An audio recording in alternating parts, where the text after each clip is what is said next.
So you said you're from Georgia originally.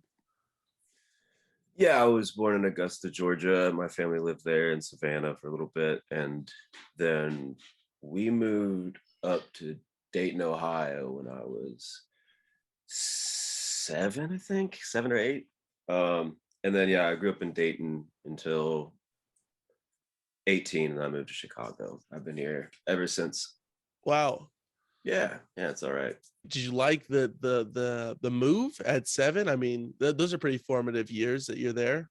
Yeah, I mean, I don't have a fuck ton of memories from Georgia. Like, I still have some lodged in there, but a lot of them have gotten, kind of flown away due to a lot of smoking weed. But probably, I'm just taking a guess. Stab But in the dark. Yeah, I got you. yeah, exactly.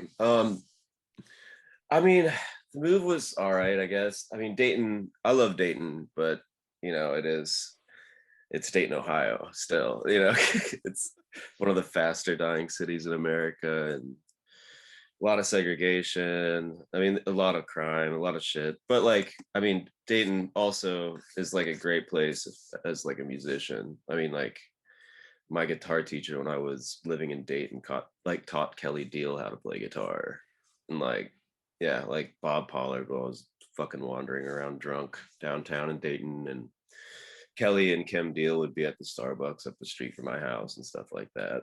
It was cool in that regard. And like there's a shit ton of good music from Dayton. Yeah, Uh who was performing around the area when you started going to shows and whatnot? when shit. There's this band that I fucking loved. They're called Yakuza Heart Attack. They're from Dayton.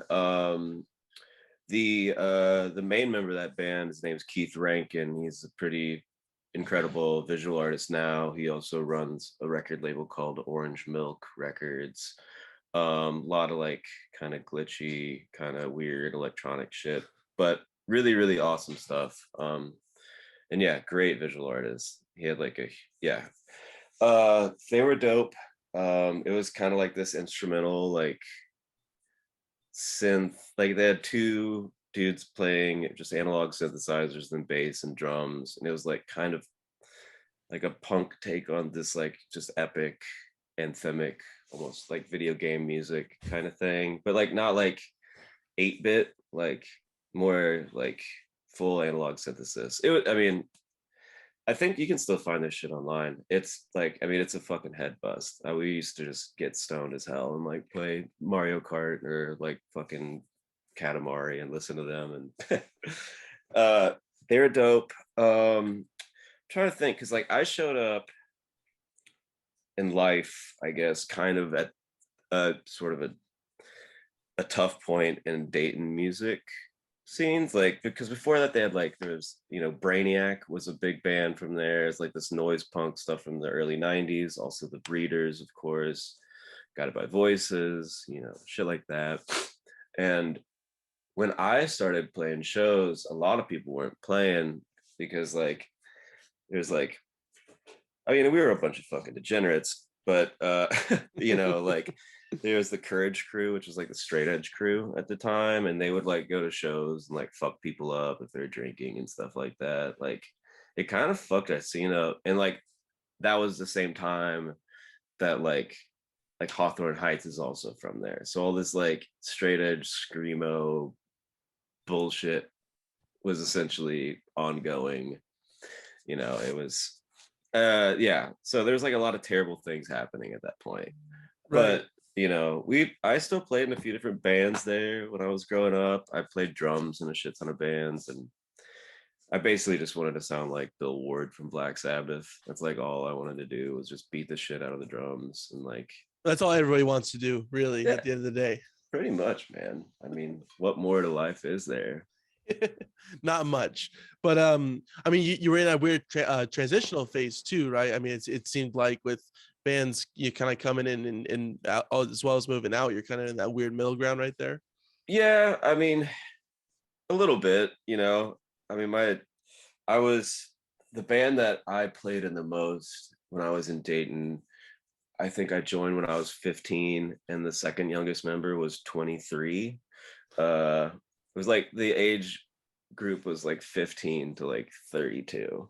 I was just this like little punk kid that they'd like sneak into the fucking club. Like I was quite literally drinking under the table. Like like they'd be handing me like, some fucking terrible like vodka Red Bull or something, under the bar when I was like 16 playing a 21 and up venue. Like, I don't know, people of Dayton, like, I don't know, for some reason I just got like let in. They're like, you can play the drums, kid. So well, you can drink here anytime. I don't know. It's There's a your pass, strange, dude. yeah. I mean, but it's I mean, I was a young dumb fish in a small pond, I guess. So, and I definitely didn't want to like stay in Dayton forever. I still go back every now and again. It's a great place, but I don't know. I wanted to move to Chicago, closest biggest city. That wasn't Indianapolis. That place fucking sucks. Dayton's cool. Indianapolis, nah. No, Get the fuck out of Indiana. here with that. Oh, Indiana's fucking garbage, man. I mean, it's it's no place. It is Indiana, no place. Well, I mean, you But gotta Gary in Indiana, so that's lower Chicago, man. I mean, you can see Chicago from Gary, but no, I mean, sure, I'm sure there's some great points to Indiana. My mom was born in Fort Wayne, Indiana. I've been to Fort Wayne a bunch of times. That place fucking blows. Uh, It's not like you go in a positive direction there. I'll be honest. Yeah, Fort, I just have to Fort Wayne, drive and then through Indiana when I'm going from Chicago to Dayton, and it is quite possibly the most boring drive. It is drab. It is awful. It's not fun. So, what was the local venue that you were going to when you were going to these shows? Not playing, or I guess playing too would be the same place. Yeah, there was a place that was called the Night Owl back in the day, and then it changed to Blind Bob's, which is what it is now. There's, great names. But in Dayton, yeah, there's Fifth Street. That's the Oregon district, and that's where like all the clubs and all like the bars and stuff. That's where you'd go on a Friday night. I think nowadays they like actually like section off, like they put like barriers up so people can drink on the street on weekends now. Like they're kind of like, party town in it a little bit. But yeah, that was pretty much it. It was there. There's this place called the Dayton Dirt Collective. That's a DIY spot that people played at. I don't know, man. Dayton really doesn't have that many venues. There was a place called Jilly's back in the day. That was fucking sick. Jilly's was like an old jazz club. Across the street was Chen's Chinese restaurant. I think I saw like Dirty Projectors when like their was it Rise Above, that record, like the first thing. That was fucking sick. I played with the band I was in. We opened for like Enon at Jilly's. It was an old jazz club, but they used to throw like rock shows and stuff back in the day. That closed down. A lot of shit's just closed down in Dayton, Right, but I mean, kinda, even something that was there when you were there is still, I mean, still around under a different name, though. I mean, that's even crazy. That's yeah. something that's stuck around the same Mhm. building at least. Yeah. Yeah, totally. But yeah, there were a bunch of old like fucking shitholes that like someone would like open without actually being a business and just throwing shows in there and stuff like that. It was very much like a whatever it takes kind of situation. Mentality. And Yeah. yeah, absolutely, in Dayton, that was pretty much it. Gotcha. So were you what else were you getting into as a kid besides music? What was surrounding your interest in music? Skateboarding. When I was a kid, I skated all the time.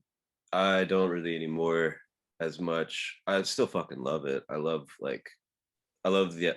watching skate videos and shit, and you know like it rolling around on the board is great, and doing little things, but I can't fuck my shit up like I used to. I've played shows in like there was one time where I broke my wrist and I was playing shows on the drums, and like my arm was like that on the snare drum, like Oh went like yeah. this, it was fucked up. But yeah, skating, I don't know, like smoking weed, being a teenager, you know not excelling at my academics. Classic kid stuff, right? Yeah, I'm with you. Yeah. So were you more into weed or alcohol when you're a kid? Probably weed. I mean, I still smoke weed pretty frequently, but yeah, I don't know. I mean, I guess, yeah, I probably smoke. I mean, back then I definitely smoked more weed than drinking for sure. Cause I mean, come from a family of like alcoholics and shit. So I wanted to like test the waters. I didn't want to like overstep young with alcohol and stuff like that.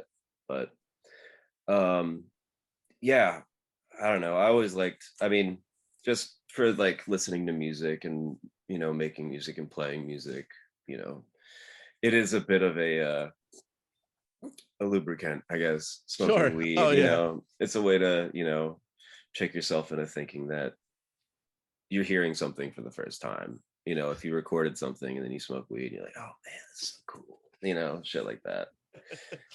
Everything sounds cooler when you're high, by the way. It's not like a good second opinion, Oh sure, it's, sure. but whatever, yeah, I smoked a lot of weed as a kid, for sure.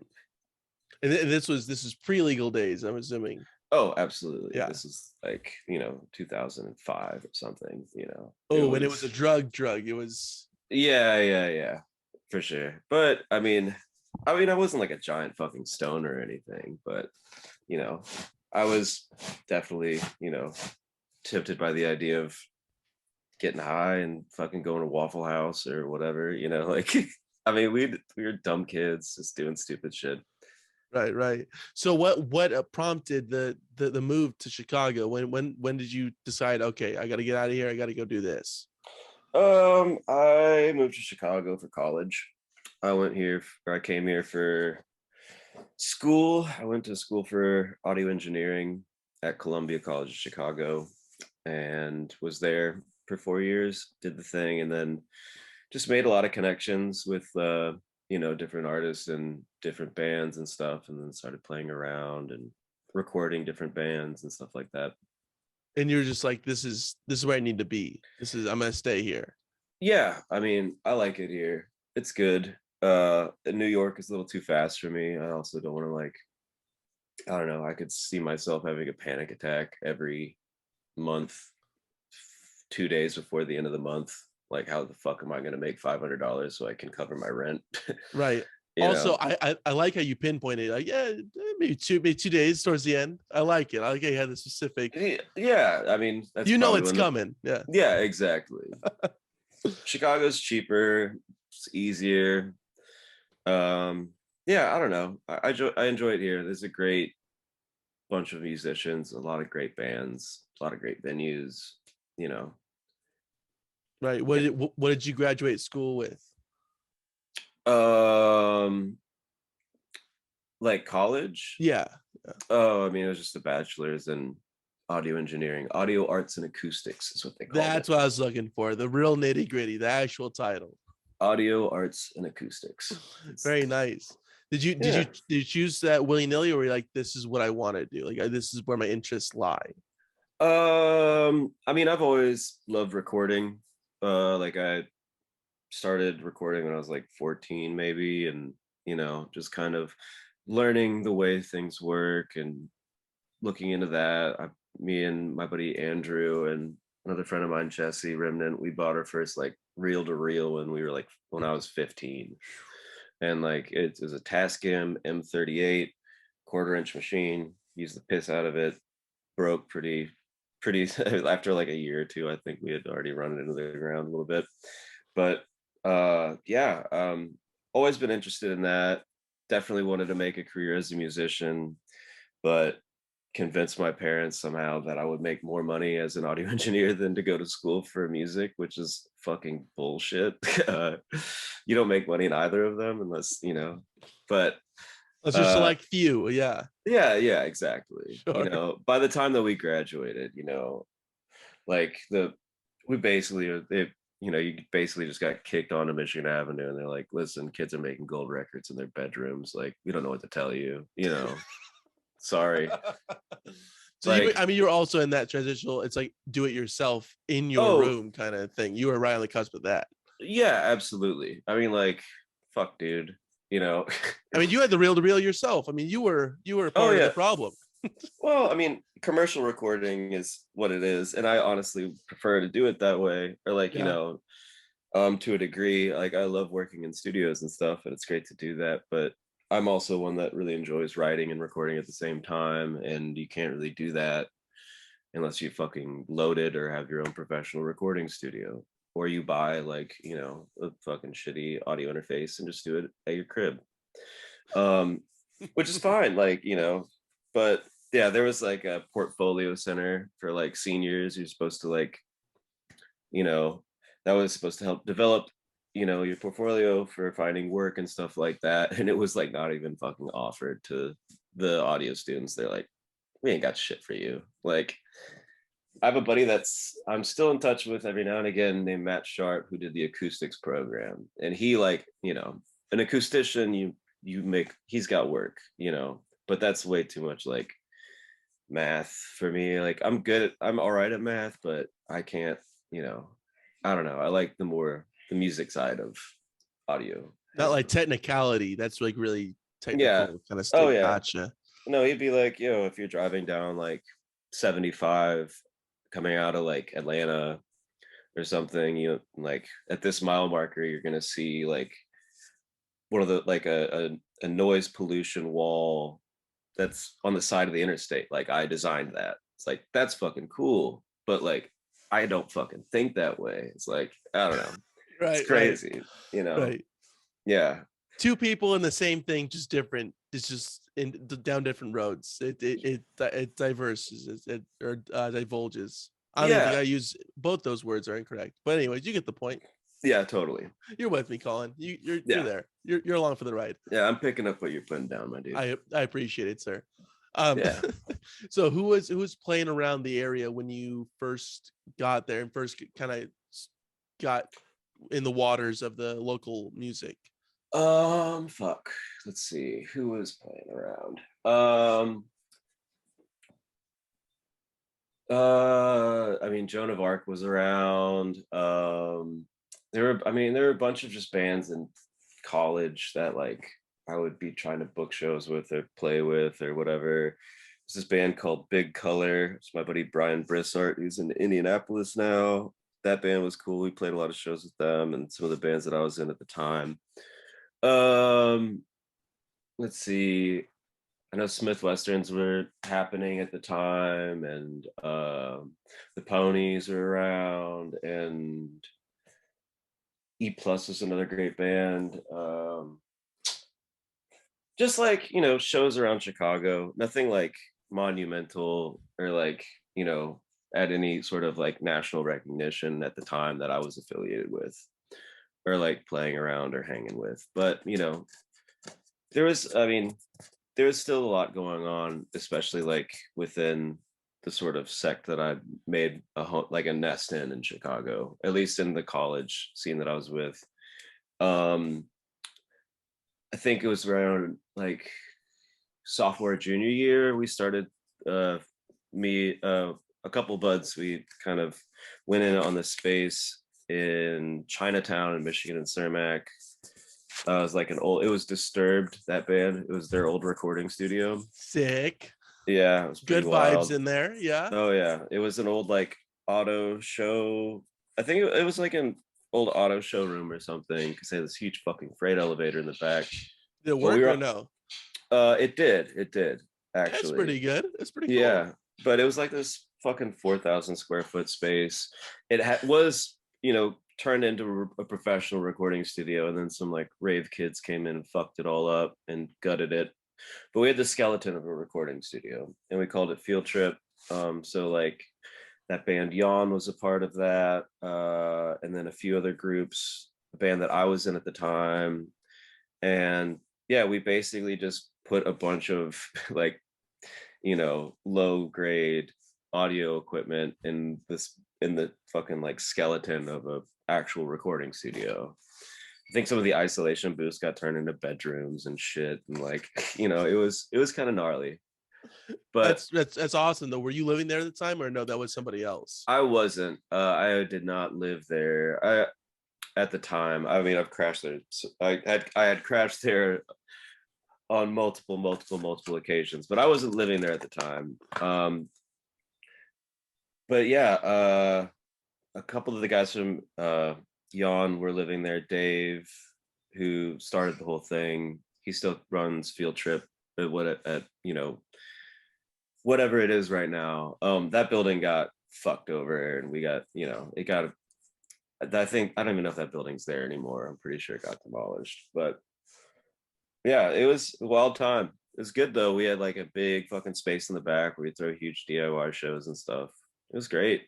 It's really cool. That sounds awesome. Yeah, it's always nice if you find something that's like oh, we'll just build it ourselves and it actually works. That's fantastic. Yeah. Oh, it was dope. Yeah, they built this giant fucking like Maneki Neko like psychedelic cat head like out of paper mache, and it was like the backdrop. It had like red eyes and had like a cigarette hanging out of his mouth and it was smoking and stuff. It was cool. That's awesome. Yeah. Yeah. And that's where I met the dudes in Twin Peaks. Was there. We brought them in to do like a recording set, like a sort of like a recording bit where like we'd film it and they'd record 3 songs. And it was right before they were getting ready to go to college. I think Clay was already in college or already out at USC at the time. And so it's just Jack, Connor, and Cadian. And they were like, 17, 18-year-old kids, and brought them in. They did a session, and next day they went to Evergreen. So yeah, it was pretty wild. But it's cool. So that's where that connection kind of happened, was through Field Trip and everything. So that was the first like, oh, these are these guys. Yeah, totally. God. It started there. And then after a semester, they dropped out, started doing shit. And then, they played Field Trip a bunch of times after that. And then we started working on a record together. So, I mean, it's pretty close, like in time. It was just like, this is happening and then this is happening. It's a quick succession. Yeah, totally. It was very natural. And how did you end up playing with them? And what was it just kind of like, oh, you're, we're on the same level musically, or? Yeah, I had been in a band before that, and we had played shows with those dudes. And I got asked by, I don't know who asked me. It might have been, I think it was Cadian, asked me if I wanted to help produce Wild Onion, which is their second record. So myself and Andrew, who also is from Dayton, also lived at Field Trip, best homie. So we both got asked to produce it. We did it at this place called the Observatory, which was a DIY space also, but had like a professional recording studio, or as close as you could fucking get to a professional recording studio. So I mean, like skeleton and all and stuff in it as well. Oh yeah. I mean, it had like a. I mean, that's pretty professional, as we know, Colin. That's like top tier right there. Oh yeah. Well, I mean, like it wasn't the Disturbed recording studio. No, let's not get it twisted. I mean, no. Come on. It was no Field Trip. No, but it was good. And so we did like 2 weeks there recording and working on stuff, and I ended up playing keys on a couple of the songs. And it wasn't with any sense of intention, but they're like, well, you played all over this, and the band that I was in just broke up. They're like, well, how about you just start playing with us? And that's pretty much how it started. I played a bunch of keys on their record, and then they asked me to play in their band. That's how it goes. That's if you need to get into a band, just kind of wait around, and if people ask you to play keys, you better know how to play keys, and that's it, right? Well, I mean, perhaps. I mean, I guess they probably I mean, I think Cadian probably played a fair amount of keys on there too. I think I just like was the instigator, like, more keys. You should put more keys on this song. Give me something. You're doing your job. You're doing your job as a producer. No, it wasn't like that, but it was very natural. There was no projection of anything at the time, except astral. That's the only projection. Hopefully. Let's hope so. I know you play a lot of instruments. I mean, in a lot of different kind of groups and projects, and you have in the past. But what are you most comfortable behind? If somebody's like, "Hey, pick up a whatever and let's do this thing." Um, I'd say probably the drums or guitar. I mean, I can, you know, I I've been playing a lot of pedal steel lately, Ooh, which in a couple different bands around in Chicago. But I've been playing guitar for a long time, and I've been playing drums for a long time as well. So those are what I definitely feel the most comfortable with. those are the core things. Yeah, totally. I'm, pushing myself all the time to learn more with keys and stuff like that. But like, I'm no fucking savant at it when it comes down to it. Like, I'll try to fake it, but it's not the, you just learn a couple licks and figure it out from there. You know, try to Right. not sound too, try not to sound too redundant. But Sure. yeah, I definitely guitar and drums. Gotcha. What I mean, how many different bands are you in right now? It seems like you're in a lot. And Fuck. Um, right now it's not too bad. I think it's like 5. that's a lot. You got your hand in multiple stuff, which is good though, right? To have that kind Yeah, of I know it's good for now. It's great. I mean, being able to, playing with other people, as many other people as I can. Worst thing that's gonna come out of it is being like, shit, I don't want to play with them anymore. You know, and which is also hopefully, valuable. It's a yeah, valuable takeaway. gotta think that you're, one step closer to finding the right fit for you. But Sure. yeah. Also, I mean, like if we were in a fucking pandemic, this would probably be an unmanageable thing to be in 5 bands. But Yeah. with the lack of shows happening. I mean, shows are still happening. I generally play a show like once a week, once every other week, maybe. But, you know, it's not like full tilt, I guess, where it's like, I got to go on tour with this band. I got to go tour with this band, or I can't play this show because I'll be fucking, Recording, and, blah blah blah. Yeah. exactly. Gotcha. And talk to me about Honeyslides. That's your own thing. Like that's your spearheaded project. Yeah. Yeah. That was like kind of self-induced medicine to get through quarantine and stuff like that.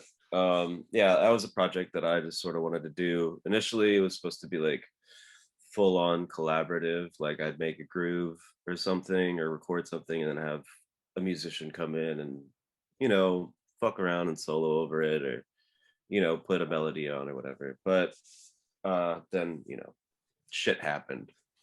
And I still outsource some parts. Like Keith, who was in that band Yakuza Heart Attack that I was talking about earlier. He Great played, band. yeah, I've heard. he's played, Fantastic. yeah, he played synth on a few of the songs, or on one of the songs. Macy Stewart from Ohm played strings on all the songs. Uh, this dude, uh, sorry, my brain just totally like Colin, fucking crapped out. it's all right. Uh, It just hit the reset real quick. mhm, It's kind of updating a little bit exactly. at like 98%. I understand. Yeah. It was buffering. It Right. almost crashed, but uh no, this dude that we had who played horns on the Twin Peaks record we did in Wales, this dude Tom Taylor, I got him to play sax on one of the songs, and my buddy Dustin Lorenzi played saxophone on another song, but I played everything else you hear on the record. Awesome. And it's all instrumental. Hmm. Okay. Gotcha. Yeah. I mean, that's really interesting. That I mean, is it like a conscious thought? It's like this is all gonna be instrumental, or it just so happens that everything has just been music and no lyrics. Um, it was pretty conscious, I guess, when it came down to it. I'm one that is forever second guessing his words and shit like that, and in certain ways, especially with like a lot of darkness and a lot of fucked up shit happening in the world, I'm a fucking white dude, like I know my place in a way, and like I don't know, like a lot of these emotions are easier for me to project without the use of words. The mood and the tone is more of what I was after, as opposed to trying to reinforce anything with lyrics necessarily. But Right. also, yeah, it also allows it to be, hopefully people can relate to it in different contexts than what I did. But, Mhm. a lot of it was at times where there were a lot of issues that I was having a lot of trouble with in the world. And, you know, I don't want to, I don't really have any trials and tribulations of personal, other than my disagreement with a lot of shit going on in the world.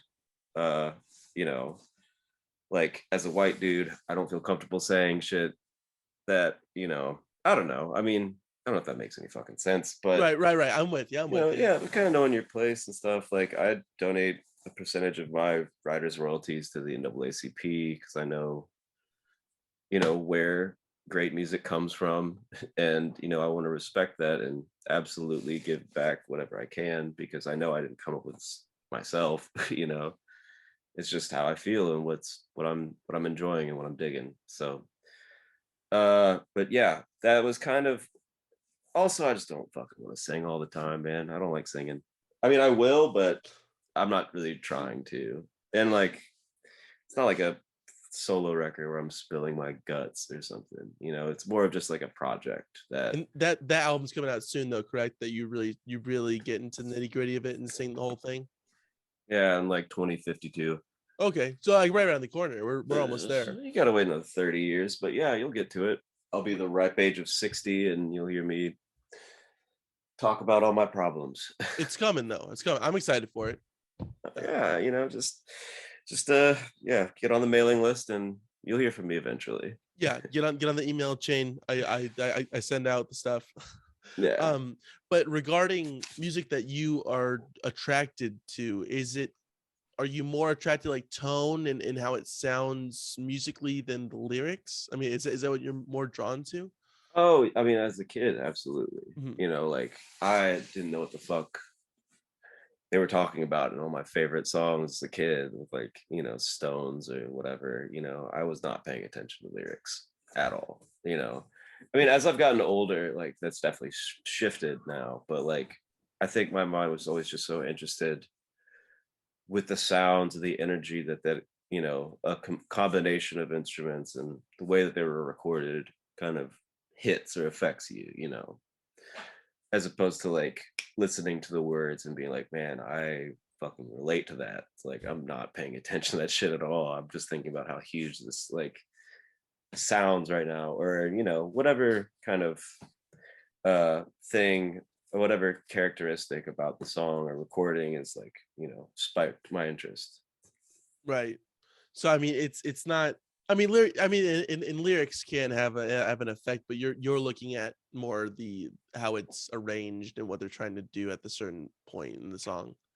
Yeah, I mean a bit, I think a lot of songs, without even like, even if it's like two beats into the chorus and the vocals haven't even started yet, you can already feel a shift in tone or like, mood within the song. And I think that like, I mean, anyone can hear that. Everybody does hear that, uh, but it's, I think I was just so engaged mentally, or am still, but like I listen to the lyrics a lot more now. I Right. mean, it's not, yeah. Gotcha. How important is a camaraderie within a band or somebody that you're trying to work with to produce something? Oh, like being in the band or like recording the band?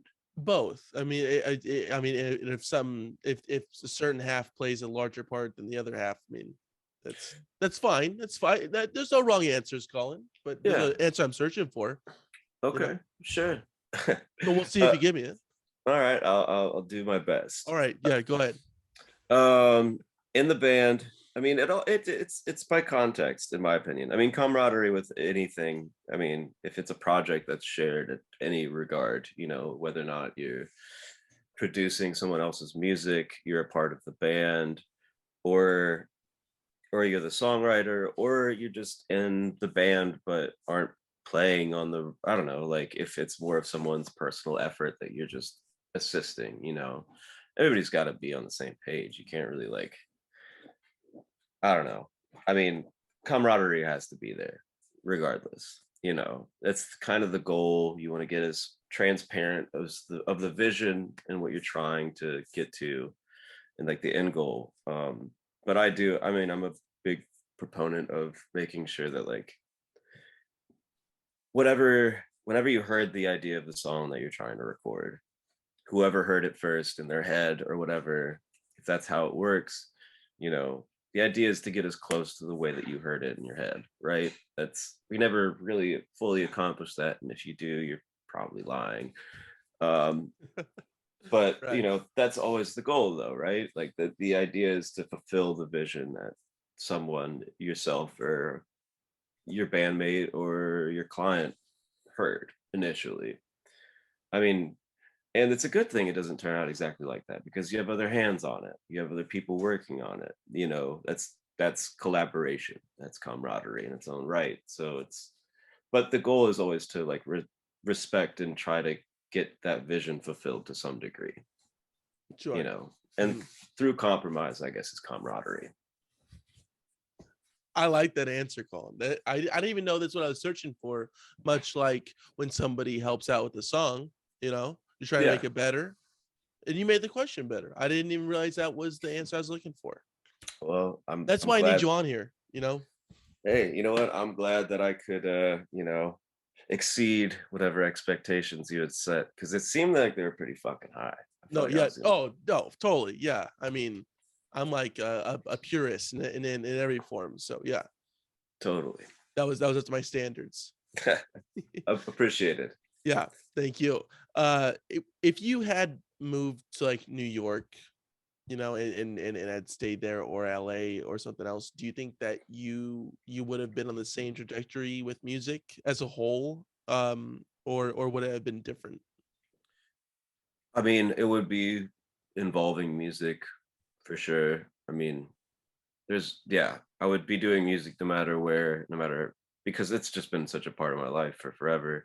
Would the trajectory be the same? Probably not, not at all. I mean, I don't know where I'd be or who I'd be playing with, or you know what my path would have been if I wasn't here. Uh, but I would still be playing music. I just don't know if it'd be any good. uh, Not saying. I mean, I don't know. That's kind of No, you're bullshit. saying it. Say it. Say it. No, No, I no, mean, you're not saying anything. I'm not saying that what I'm making right now is great either, you Oh, know. oh, oh, But I'm I've sorry. Let me rephrase that. That's what I'm saying. I'm saying the things you're making are great. Let me just say that, and you can put thank me on the record for that. appreciate that, man. Thank you. I'm just fishing for a compliment here, so you know. Hey, you know what? I mean, I'll I'm gonna take edit it. this part out. Yeah, I'm gonna edit this part out just All because I right, don't want. It's staying in, all Colin. right. Have you listened to the other podcasts? Yeah, I leave everything in. Well, let's fucking do it live, man. It's all Yeah, good. fuck it. Hell yeah. Has there been a show that really stands out to you that you've attended? You're like, whoa, this fucking blew my mind. Yeah, tons of them. I mean, fuck. I mean, one of the best ones I've ever seen was probably, we played Outside Lands, and I got to see D'Angelo in the Vanguard. That fucked my world up. I thought that was so cool. But, I mean, the dude is a fucking, you know, he's a prodigy at everything. You know, he's just incredible. Just a complete savant, you know, at the highest caliber, and so fucking good. Like that shit blew my mind. I don't know, man. I've seen a lot of good shows, Mhm. but that one is probably one of my favorites for And, sure. and when you said we played, is it with Twin Peaks That or was Twin Peaks. Yeah, that okay? was probably like 2017, 2016, maybe. So God, recently, kind of Yeah, something like that, you know, ish. 5, 6 years ago. Yeah, so real recent, fresh in the mind, Totally. like it was yesterday. Yeah, pretty much. Do But you, yeah, are you? that, Yeah. oh no, go ahead. No, I just want to cut you off. We need to fill this time with something, and it's just a little bit of yeah, you know. Totally. It's called buying time. No, what I was gonna ask you was, are you comfortable up on stage? Are you like that? You're like, do you feel like you're like this is where I need to be right now? I don't like yearn for it or anything like that, you know, like I'm not like, fuck man, I'm such a piece of shit, I should be up on stage right now. Or like, you know, it's nothing What like the fuck am I that. doing in this bed right now? I gotta be up there. Yeah.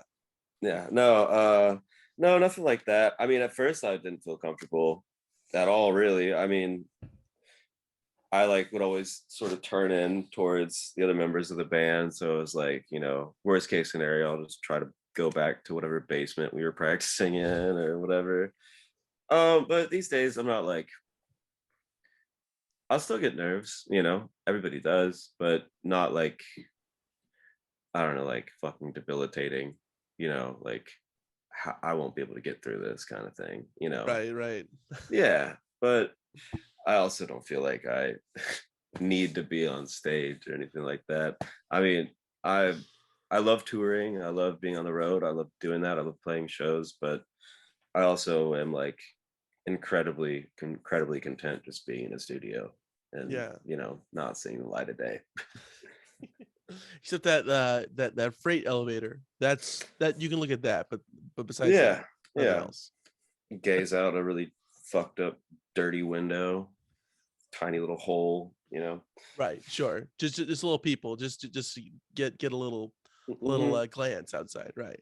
Yeah, exactly. See the gray skyscape of Chicago in the winter. Yeah. It's called inspiration. Yeah. Oh yeah.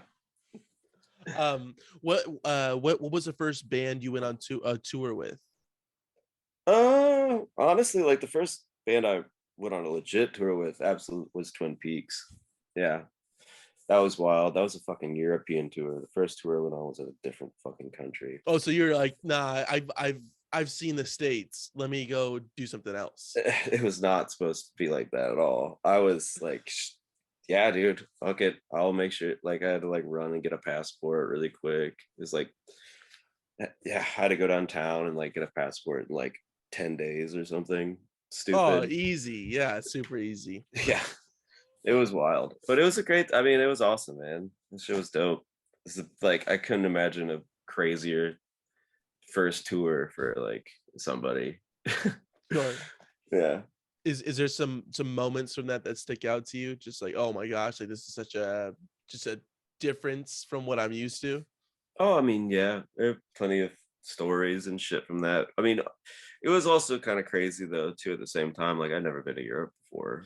It's like I don't know. I mean, I don't know if anyone in my immediate family had been to Europe before. Like, You're a well, trailblazer, yeah. no, I take that back. My mom had been to Europe once before, Oh well, but shit, Colin. yeah, I All know. right, all right, dude. Sorry, Thanks for feeding you lying. false information. Ah, man. But yeah, I don't know, man. It was also one of those sort of like eye-opening experiences where it's like, you know, I've been there, but I haven't seen it. Like, I haven't, you know, I don't think I fucking saw the Eiffel Tower until like the fifth time I went to Paris or something. Like, you know, it's kind of crazy. You You're think, there on business. That's what it is. yeah, Yeah. exactly. And I mean, these tours, I mean, it's, you know, I mean, it wasn't like we were fucking huffing it, sleeping on floors necessarily, but we weren't staying in the city either. We were staying in these cheap little travel lodges, you know, and You ever do a uh, hostel? You ever do oh that yeah, for a night? oh yeah, big time. A lot of those, a lot of those. But yeah, it was kind of that, you know, understanding of like, yeah, this is work for me, and it's not like, you know, I get to go out and, you know, see what the nightlife is like or whatever, or like, you know, go to a restaurant that I've, or like, you know, see sites, go to restaurants that I've been wanting to go, or like, not that I had any to begin with, but you know, it was definitely way more, it's not as glamorous as a lot of people put it out to be, I guess. You know, Right. they're like, oh, you've been all these places, like, what's your favorite? It's like, I don't fucking know. Like, especially in Europe, you can have like the worst show in the greatest city, you know, or vice versa. You could have a great show in like what other people would consider like a fucking dirt, like just fucking pile of dirt. I don't know. Right. It's weird like that. Especially, I feel like, you know, especially over there. And there's nothing bad about that at all, you know. But I don't really treat like if I'm in a city for like just for the show and we like drive straight to the gig to do sound check, play and then leave afterwards. It's like I can't even really say it like wholeheartedly that I've been to that city, really, you know. Oh, Or you've like been to Berlin? It's like, yeah, no, I was there, loaded in there, the gear. yeah. And like the thing is like I felt like I never really got a good idea what a city was really like unless we had a day off there, you know, because if you go to the show, it's like if you go specifically for a show to play a show, like what you get to explore like a 2 block radius around the venue, and you're like one of the only fucking American dudes speaking very American English. Most people are gonna have a bias. You're gonna have a bit of a bias of like who you run into. Most of your interactions are gonna be involved with the fact that you know you're in a band that's in a different country touring. Sure. You know, yeah. So it's like the day after a show, you wake up and like if you have a day to yourself, you're like, fuck, I'm like totally alone here. Like nobody knows who I am. I don't know anybody is. And that's really freeing and that's great. And that's when I feel like I can actually experience the city. But saying that I've been to we played a show in Prague and it was like fucking incredible. But like I didn't get to like explore Prague. Milan is supposed to be beautiful. We stayed in the shittiest part of Milan. It was like this industrial fucking like tons of like steel manufacturers. We stayed in a fucked hostel. We had the shittiest pizza I've ever had. That's the only time I'd been to Italy. It's like that's fucking terrible. Like I mean, and I love like a lot of Italian composers. I love so many Italian records, like all the Italo stuff, the library and soundtrack music. I love that shit. And I would probably spend years just like crate digging in Rome. Like, sounds amazing. It sounds like a dream to me. But the only time I've been to Italy, it was fucking awful. It was like so bad. Was that one of the worst experiences you had? I mean, not a show, but just on tour. Like, oh, this is just really shitty right now. It was a bit of a fucking letdown. It's like, I mean, and like on the way out of Milan, like it was daylight and we drove through downtown. I was like, oh, that's what it's supposed to look like. This looks magnificent. This Like, is great. sick. This is cool, but that's not what I was. That's not what I No, was doing. no, no, no, no. And like I looked up like I don't know, somehow we were like, yeah, in this fucking terrible like industrial district. Just like trying to see if there's anything around. It's like, no, there's nothing. Yeah, the pizza we ordered was it's the worst pizza I've ever had. And I've had some There's work around. There's work to be done. That's what's around there. yeah, exactly. Not much play. Not much play time. No. what's what's the best pizza? If you could pinpoint it, it seemed like you were gearing up to it, but I had to get my shitty joke in there to derail it. But No, you're taking a good. step back. I wasn't really kind of I don't have anything in mind for that.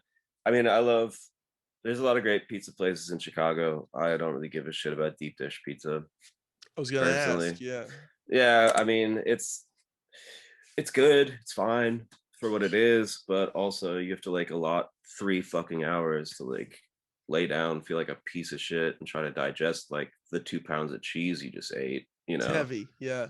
Yeah, it's you can't really just like fit that into your day. Like, I'll get some lunch at Gino's. Like, gonna fucking God, dude, it's Get fucking ready to lay awful. down. Yeah. Yeah, seriously, maybe like fucking just house like a pack of lactate just to get through that shit.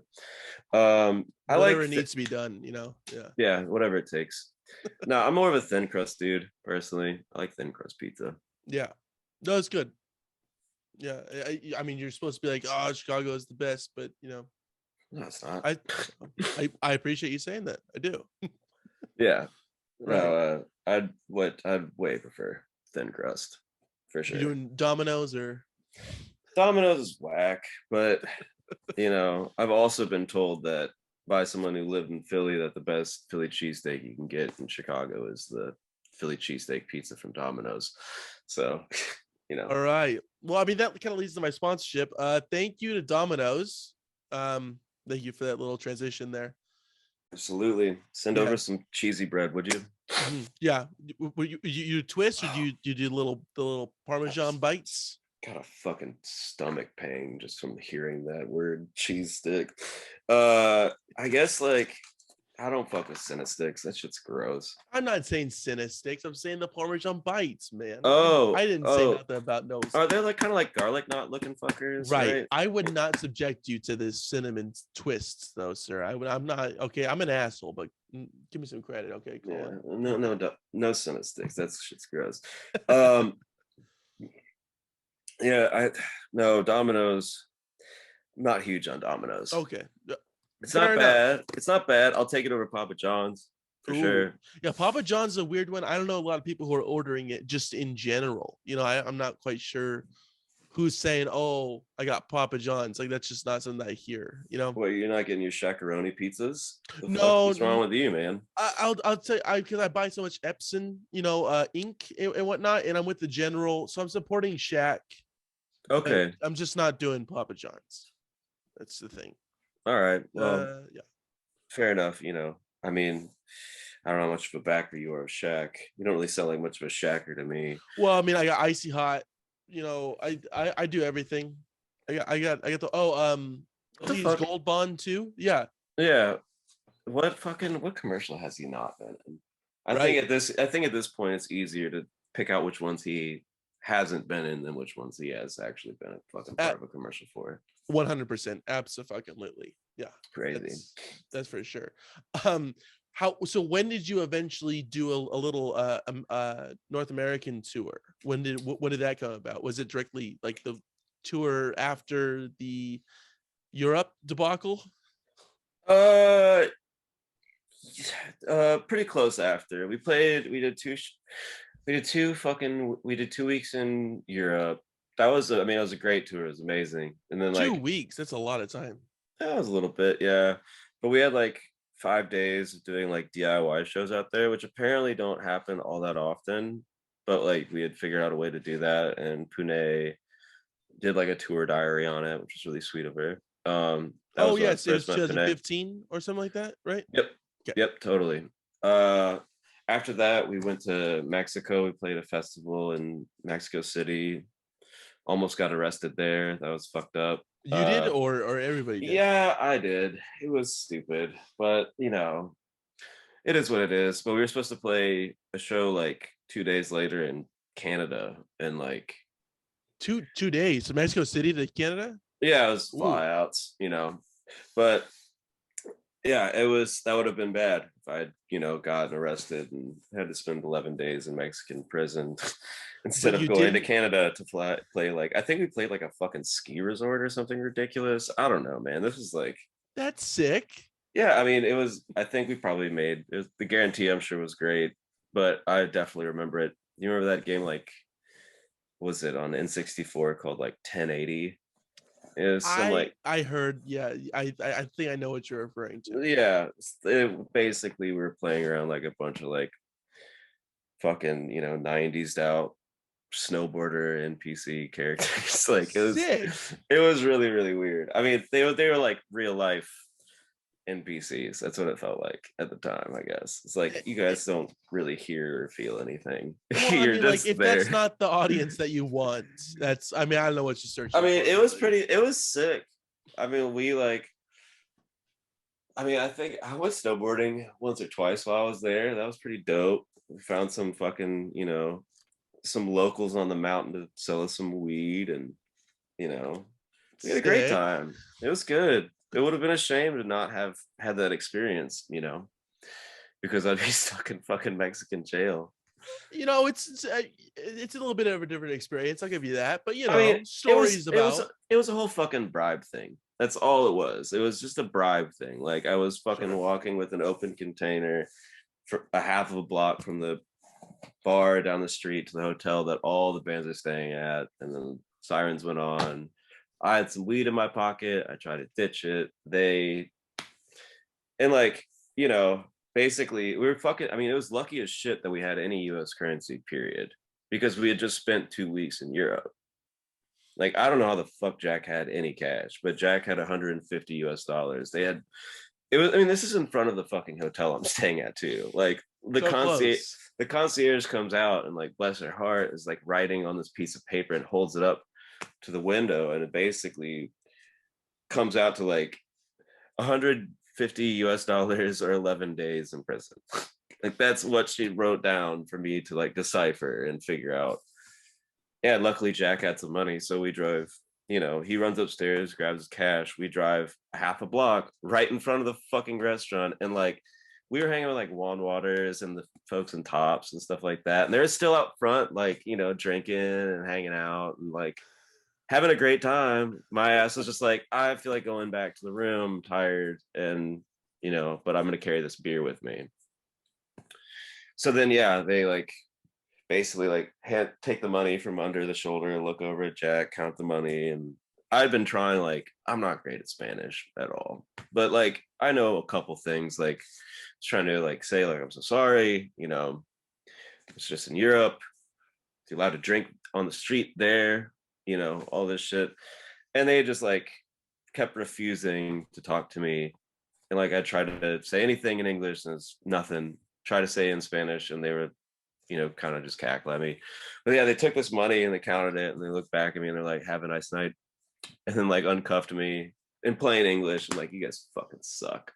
Like, yeah, that was fucked. That was a crazy time. Yeah. Did you But finish the beer? That's the real question. Did you polish off the rest of it? Oh, I wish I mean, if I had the time to do so, I would have. But I mean, it was kind of a moment of shock. I never like, I don't know. It was not ready for that.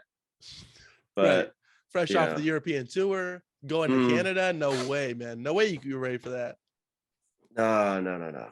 But I mean, I'm glad I made that fucking resort trip though. That was great. That was the weirdest show.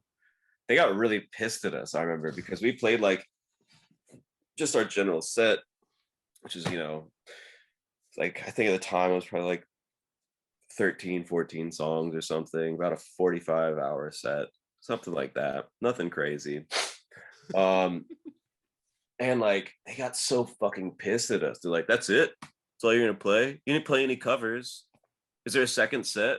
Like they don't like they thought that we were just some fucking kids from like down the fucking street. They were gonna go in there and like play a shit ton of Bob Seger for them, or like I don't know, like just a bunch of like fucking like classic rock stuff, right? Or covers. They had no idea who the fuck this band was. They didn't really give a shit, but they were just like, "That's it? Like you're done? Like nothing? No covers? No like no Led Zeppelin? I gave you what I came here for, yeah, or what I came here to give you, yeah." Yeah, but like they're like, yeah, you're just gonna do a normal set, nothing crazy, That's what we were told, or like prepped with that. But yeah, that was fucking hilarious. Someone was like really, really upset. And like we didn't have like another set, or like we were gonna do, I don't know, man. I mean, sorry, dude. Yeah, I was like, sorry, bro, my bad. Catch you on the slopes, man. Yeah. Yeah, pretty much. Oh man. Oh, there's this one fucking point. Cadian was on like Cadian. I don't know if Cadian had ever skied before this point. That's I'll have to ask him about that. But so we get like hooked up with like a pass, and like they rent us like skis or snowboards or whatever.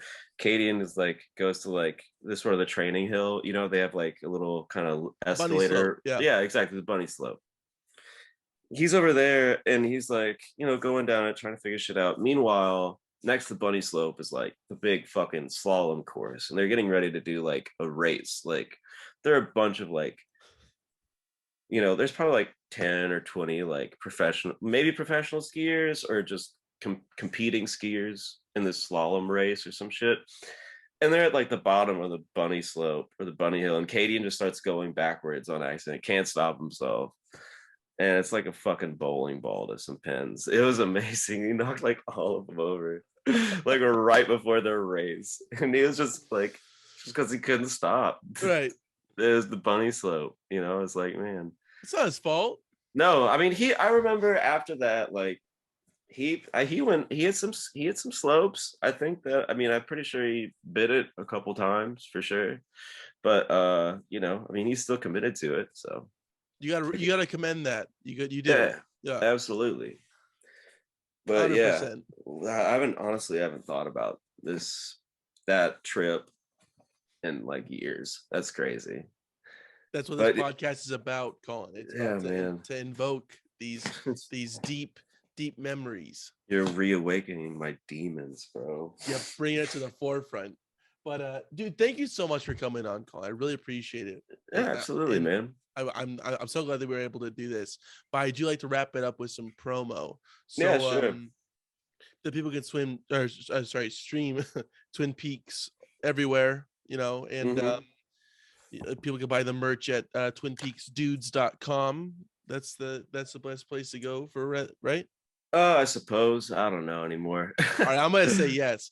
And the people can also find Honeyslides at honeyslides.bandcamp.com. Is that the best place to go and check it out? It's there. It's on Spotify. It's Oh, on. okay, cool. Yeah, it's on all the streaming platforms and stuff. Sweet. All right. Yeah. Yeah, and then I think that's about it. A couple records I worked on this year that I produced and wrote for other people, but awesome.